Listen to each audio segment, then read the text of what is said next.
Oh, Chris, you've got a bug on your shoulder. Not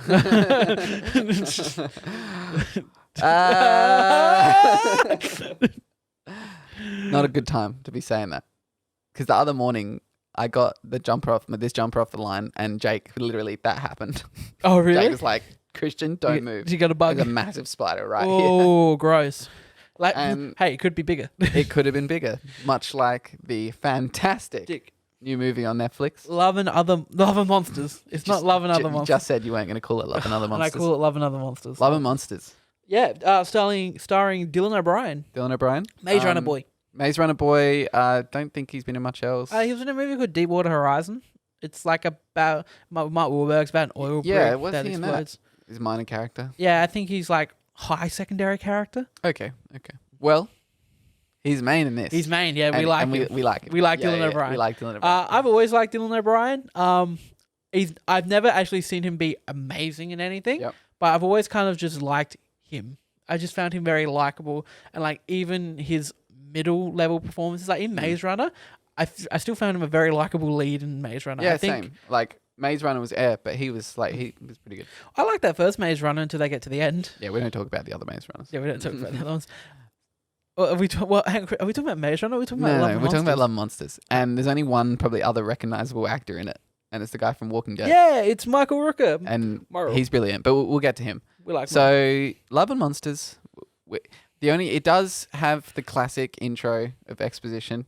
I didn't mind it though. But it's alright. It's pretty quick. If Dylan O'Brien delivering it made it really like charismatic. Yeah, that it did really remind me of this other crappy Netflix show I was talking about, Yeah. which is a similar teenager in the apocalypse character, where it's done very badly. Okay. So in this, it's done quite good. And we find out that all amphibians and insects. No, it was because they Amphibians and insects. Yeah, cold-blooded creatures. Sorry, cold-blooded creatures. Did you really want to see an alligator? Yeah, a massive alligator. I really want, and I thought, but the humans already fought all the big ones. I know. I was just gonna say, but when they were at, there's a scene in the film where he's by a riverbed. I'm like, we're gonna get the alligator. Yeah. No, but there's another scene where it's a centipede. I think where it's the centipede is where they're good. in like a swamp-like area Yep. with a centipede, and there's an alligator sign on the thing, and I went, "Are we getting the alligator here?" Because there's like a sign that says "Don't swim crocodiles" or whatever. I think that's the trick, though. They're getting you to think that way. Yeah. And then all of a sudden, the centipede comes out of the ground. That's my only disappointment. I think I didn't get to see alligator. Fair enough. But, I mean, I love even the lore of the little story, which is... so all the cold-blooded creatures were, like, mutated and made massive. And obviously there was, lobsters as big as, cities. Yeah. And he says it in the exposition, like, the army and the big ones kind of took each other out. Yeah. And I love that because there is, like, the world building in this, like... He's walking across the surface and there's like crashed. You can see the remnants of these battles. You can see the aftermath. And they do that so well in the background without like shoving it in your face. Yeah. Yeah. Which is obviously mise en scene, good filmmaking. We like that. We love that. We like that. Yeah. Can we just mention things that we like even though they're like towards the middle of the film? Yeah. I mean, maybe I'll just say. Yeah. So obviously our main character. Plot. Yeah. He's driven by love. He's driven by love. And it's monsters. It's not corny because it's not. No. He doesn't have these kind of ridiculous ideas of the does- love. He kind of doesn't expect Yeah. a huge amount. It's more just he's doing it for himself. He's not doing it for her. That's Correct the thing. me- He thinks he's doing it for her. Yeah. But it's for himself. Correct me if I'm misremembering. Is the only reason he goes to try and find her is because something happens and they aren't able to communicate with them anymore? No. That's not why. Okay. No, he's just like, I'm coming. I'm useless. All I do is cook and clean. Yeah. I want more. And also he's lonely. Yeah. See, that's the thing. It's driven by the fact that he's lonely and he's Yeah. like, I And want to every go couple- meet this girl. Yeah. Right? But that's not why he does it. He does it because he wants to prove himself to himself. Exactly. And the way that shines through, him not even knowing it. Yeah. And he gets out there like, yeah, I'm gonna, track this girl down. And he finds another little friend. I want to watch it again. Like, did you It's really good. This is you're pointing out all these things to me. Like when I watched it, I really really enjoyed it, but I didn't pick up on anything like that. Yeah. But now you're mentioning it, I am remembering it like that. Yeah. And it's like, I thought when watching, I was like, this is just a really fun Dylan O'Brien monster survival movie. Yeah. That's like better than nearly anything else that it could have been. Yeah, because the character work. Yeah, that's why. And he's so good. What's his name in The it? character work. See, the human character work is brilliant, and at the same time, the monsters are brilliant. They're not boring. The monsters are cool. Every different monster you see, Do like you have a favorite monster? Joel. His name's Joel. I don't know. Favorite monster. I can't. The toad that comes out the pool. The toad is cool. You can see little bubble, like you can see little things with sacks of Yeah. water on the side of his head. No, the crab. So the crab. So this got nominated for an Oscar, and the crab is what they used in its like reel. Really? Show reel. Yeah. Okay, that's an interesting choice because Yeah. there were cooler monsters, but the crab was good for other reasons. But the crab looks so cute, almost. Exactly, for a good reason. Yeah. The crab. Yeah. But yeah, the human characters that we run into in this world, they make sense within the world. Yeah, they do. They fit in so well that you build they don't even need to mention anything. Nope. And you build your own lore. So we run into Mel Clyde. from Walking Dead. I only know his name's Clyde because I saw it. So we run into Clyde and the girl. and the little girl. Yep. And straight Great away, characters. he mentions he loses his son. Yeah. She mentions she lost her parents. And then you make the connection on your own. Yeah, they have a bond. You're like, okay, so they've bonded over their mutual loss. Yeah. And they're both something to each other that the other can't be. Exactly. Yeah. Exactly.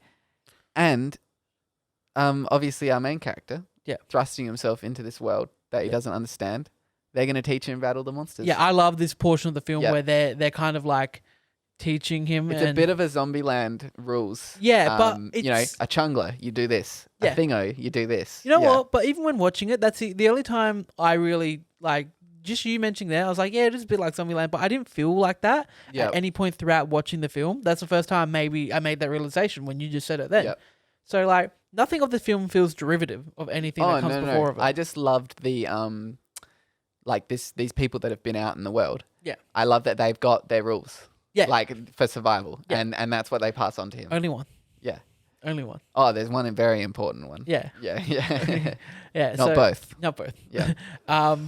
Yeah. And I like, I mean, the scenes with them teaching him and also them just like taking on some of the monsters throughout the film. Like the scene where he's stuck in the pit. Yep. And that's a cool scene because you got all those little, I don't know what they're meant to be, like maggots, I guess. Yeah, I think so. Yeah. And they're just like trying to attack and they come in and save him, which is great. And then the grenades. Yeah. But the scene that affected me the most was actually a really quiet, nice scene where like a lot of stuff just happens and then he just takes refuge in like a little store. And the robot, Ava? Yeah, Ava. How is the robot? Okay, I just got to cut in. Two characters which shouldn't be as great as they are. The dog. Yeah. The dog boy. Yeah. And the robot Ava. Yeah. Are deeper characters than a lot of movies. Yeah. Right? And it's a dog and a robot. Who the robot is on screen for 10, 15 minutes. Yeah. Not even like. And steals the show. I cried. Yeah. It shows him pictures of his mum.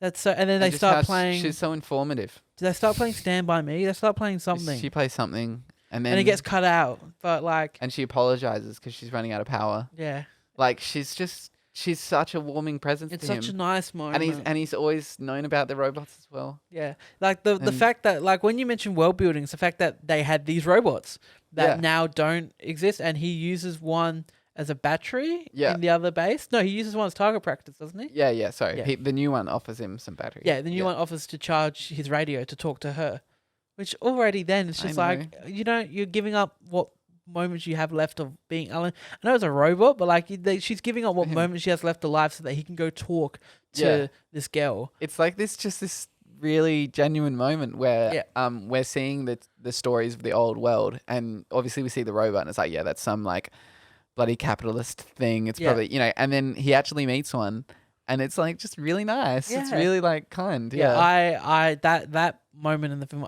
that's when I went from this is a film. Yeah, like it's really good. Yeah, and even I'll watch it again. So I mentioned the dog. Yeah. Dog is great. The dog has depth. The dog has character development. The dog lives in a bus and he comes across. Like the dog saves him from the toad. Yeah, Because he thought it was his owner when he heard someone. And then the dog has the red dress.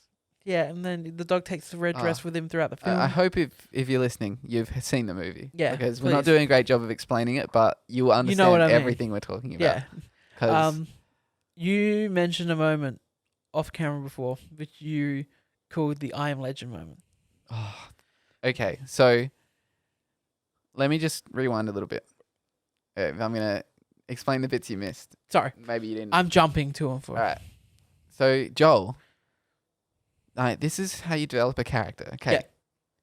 We find out what he's about, right? We find out he's scared and he's useless, and he knows that. Yeah. But he doesn't. But when the initial scene, a cockroach or something, breaks into their bunker, which part of that is practical effects, and I thought they looked brilliant. True.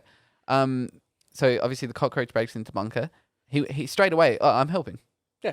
Even though, and they're like, we love you, Joel, but stop. You'll freeze up and you'll get one of us killed. So like, we really can't have you helping. And obviously things don't go great. He hears trouble. What does he do? He freezes. But he knows how useless he is. He knows he freezes. They literally told him, like, don't help us. Yeah. He's like, I'm going out there. I'm helping them. Yeah. Right. This is Joel. This is him. Like Joel. He knows he's useless and he still steps up. Yeah. Right? And does he step up and save the day? No. Oh. It's the start of the movie. Of course not. Yeah, you can't do that early. But we find his core character, he's a good man. But at the same time, he hasn't developed yet. He's like not a lecture. I like he's this. not a superhero. That's the point. But throughout the movie, what happens at the end when he steps up? Does he freeze? The day. Does he freeze when the dog's in trouble? When it's a fucking, because he freezes because his parents died in front of him. Yeah. Yeah.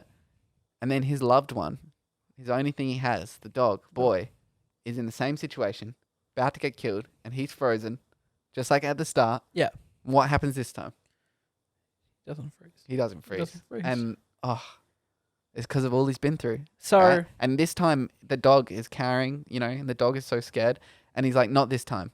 Like, you're not taking them away from me again. No, I've just found this. Bang. And this is what I have, and I must preserve it. Yeah. And that's when he doesn't freeze. Yeah. That's the moment of this world. I'm owning this world. This world isn't owning me.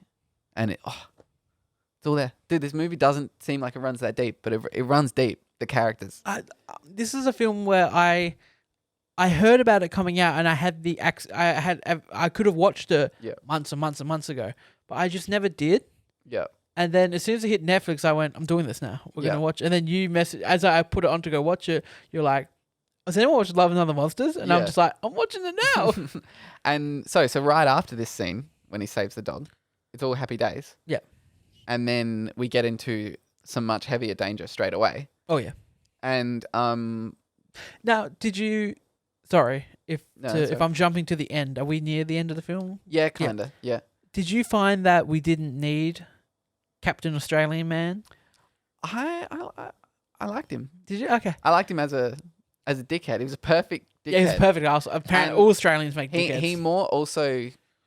He kind of... He represents what Joel thought he could be. Like, he thought he should be.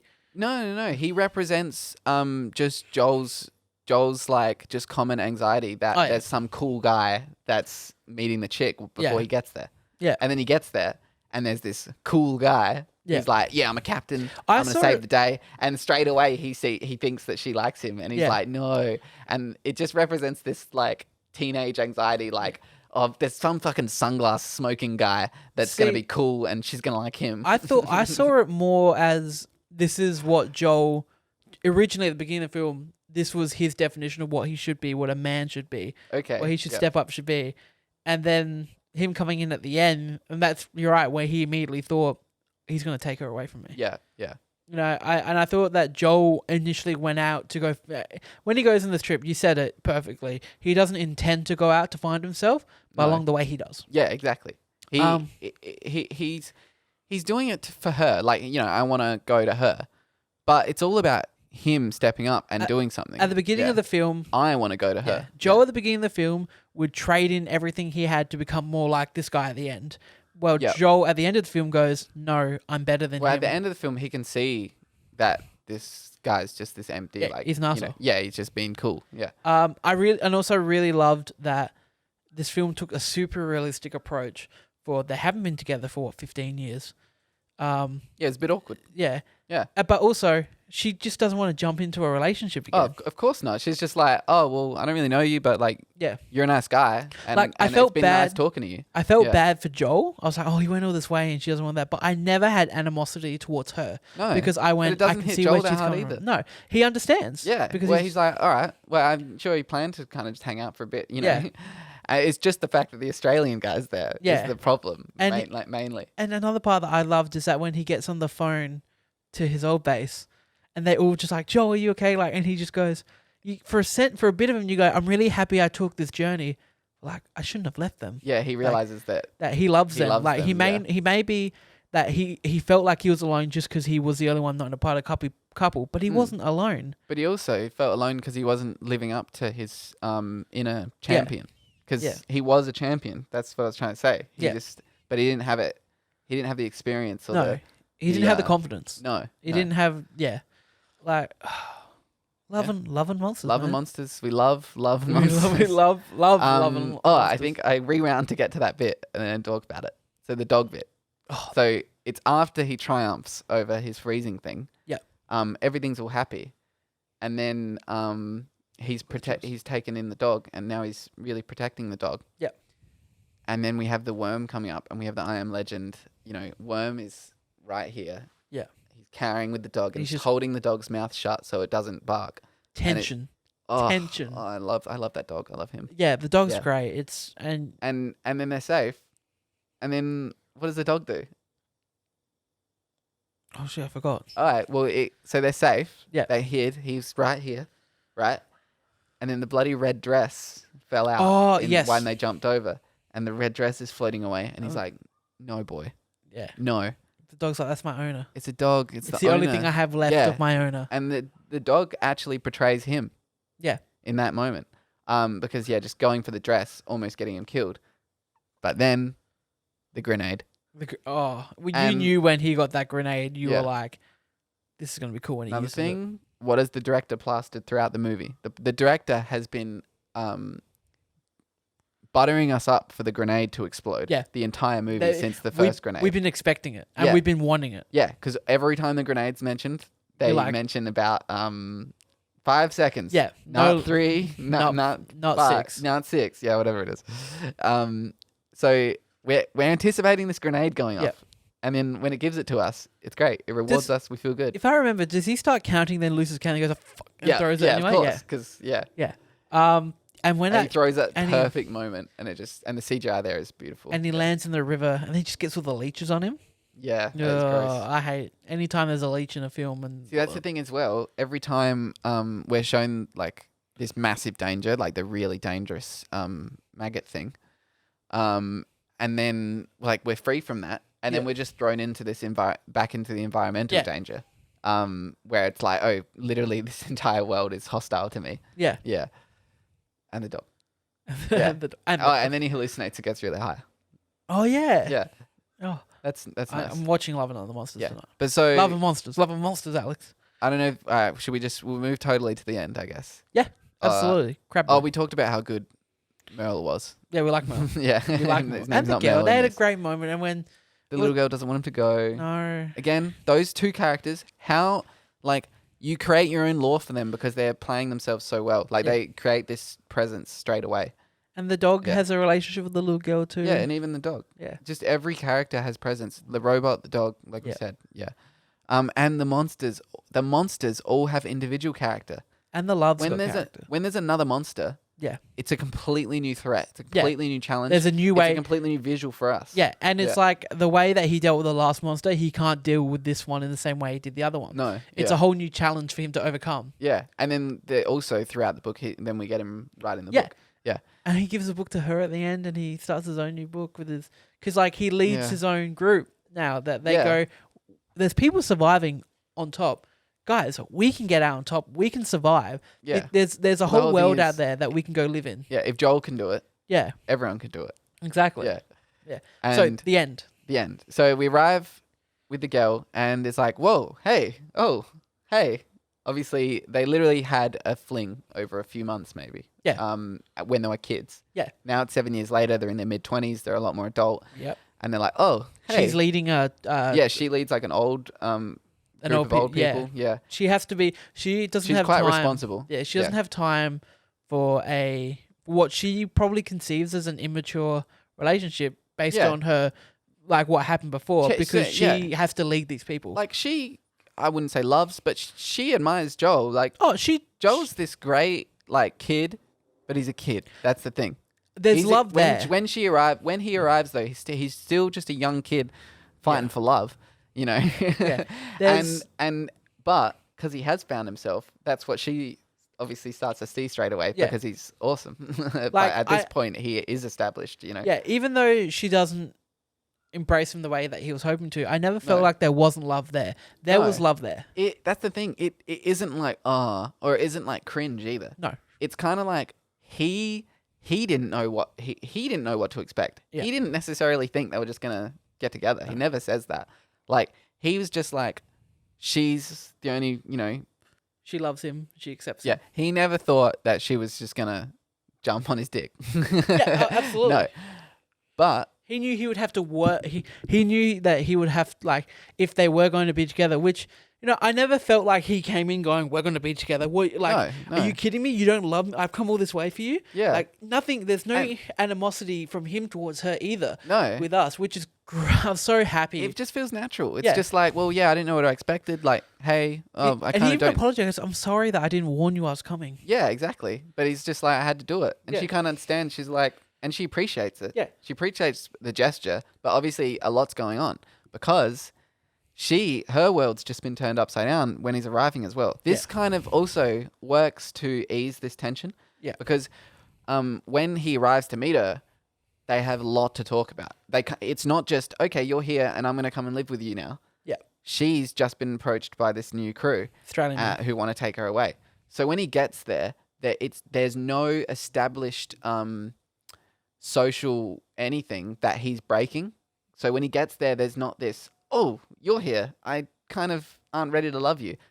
Doesn't happen because that world has already been shaken and now he's coming in. He's not removing any foundations of this other group. An Australian guy. Yeah. So his plan, they just wanted to steal their supplies, didn't they? And they drug them. Yeah. They tell them, we're going to save you because they have a ship. Yeah. They have a boat. People are impressed by the boat. Oh, yeah. Wouldn't you be? Yeah. Oh, they got a boat. Yeah.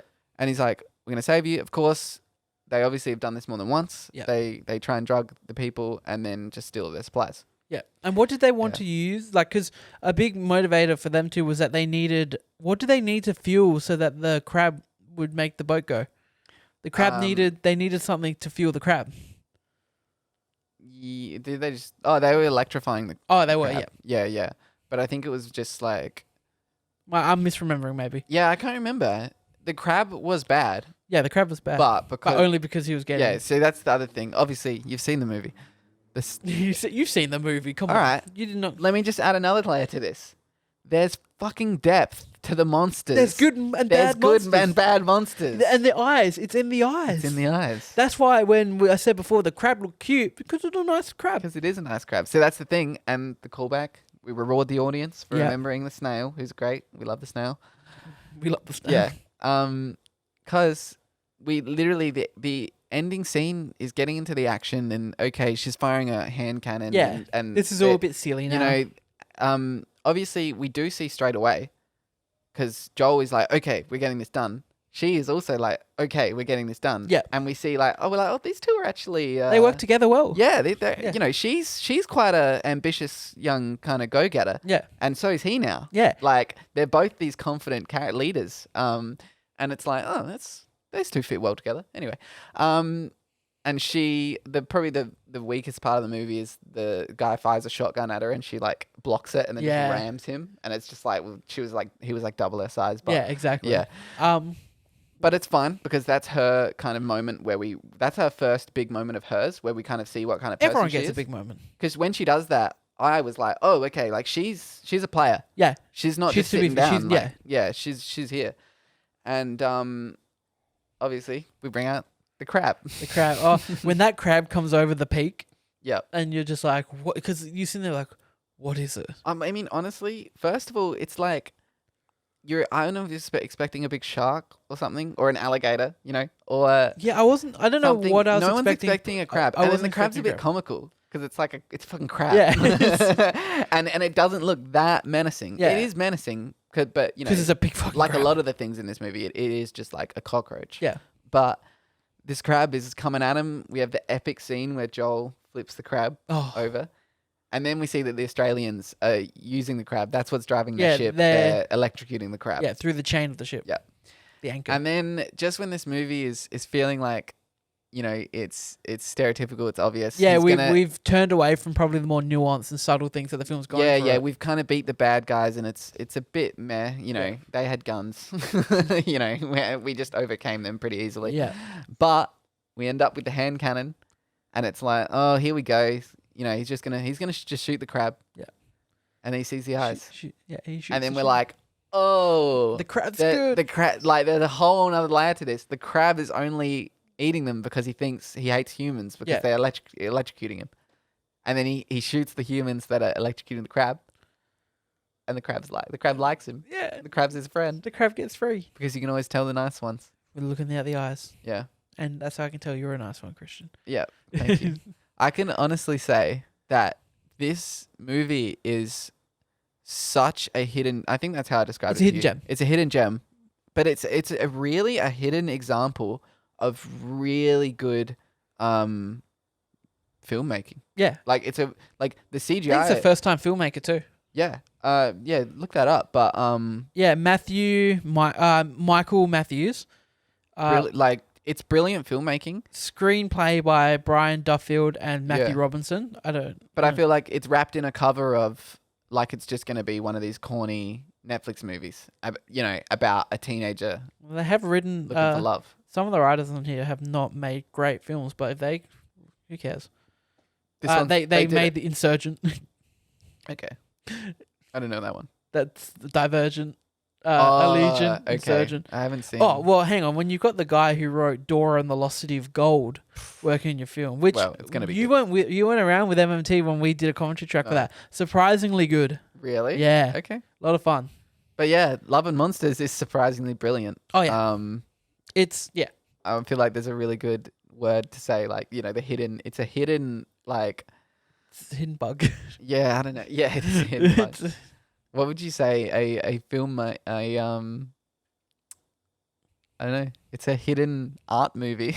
Yeah, it's just this it's this weird indie because it seems like a corny indie movie. Yeah, about a teenager looking for love. Well, to me, it's but it's so much more. It's like you look at the visual effects and there's not a bad visual effect in the film. So I immediately think, well, this is it's an iceberg. It's an iceberg. It looks small on top, but it's got a lot. Yeah. It's got a lot underneath. Yeah. And that's now we just pause.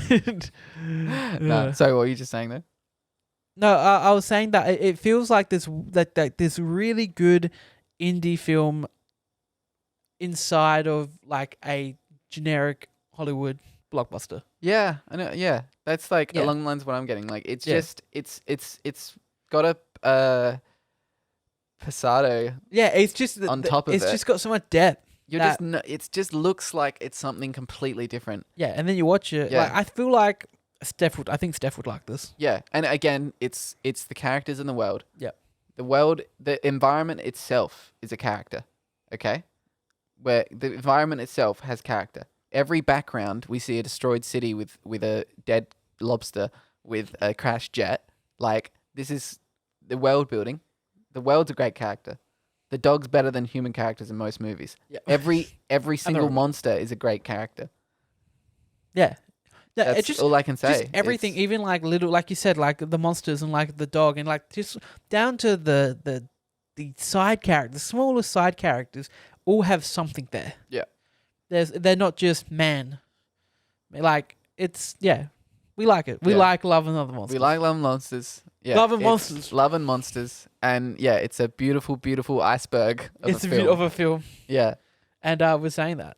Yeah, that's what we're calling it. Yeah. I feel like that metaphor should sound better than it is because it's a- good, Yeah. but it doesn't come off sounding No, that because cool. I think we just Iceberg movie. Yeah, I think we Like, just talking about associate icebergs with the horrific of the Titanic, where Yes. it just like killed a lot of people. But what I'm saying is, if you've done your science, there's an iceberg. You see the top, but there's a lot beneath. And this movie it's like that. On the surface, you're like, okay, love Generic and monster What's film. it gonna be? It's so much more. And then Like, it's I so want to much watch it more. again after just going into it. We're gonna watch it. We're gonna watch it. All right. Well, that's Love and Monsters. I'm Alex, I'm Christian. and we'll See you catch you next next time. time.